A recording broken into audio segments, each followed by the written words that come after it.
expect that from you. But tough and fair, and be consistent.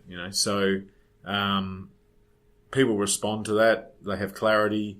They know what they're up against, and you'll attract good people. People want to work for you. So people can build great teams. Generally, get elevated in a retail business because that's what we know.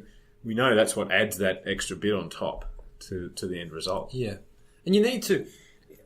Is it fair to say, and this is just from a completely outside perspective, but for that whole, to bring that all together, you need to be able to bring it all together. And what I mean by that is you need to know your numbers, you need to be able to get into the detail, but you also need to be able to understand and get really good at the relationships and communications. Like you can't just be a relationship retailer and not want to get into the detail and the numbers. Like there's yeah, they all go together because the end result is what a customer experiences when they walk into our stores. And you can have a great bunch of people, but if it's an absolute shambles of a store, you're not going to maximise sales in that store.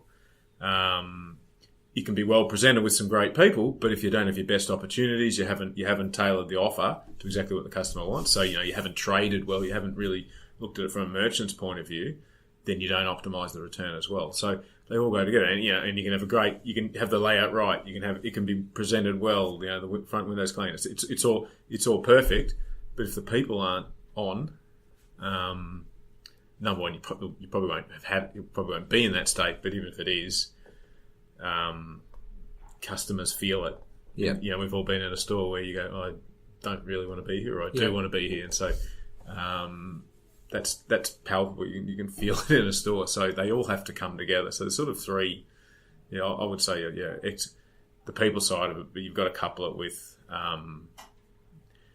the merchant culture and trading, coupled with just the basic retail parts of it. Like there's three prongs there, and if you leave any of them out, your result isn't as good as what it could be. Yep. Yeah. Mate, thanks for that. There's some awesome Thanks, insights. Luke. Appreciate it. And good luck with kids. Thank you.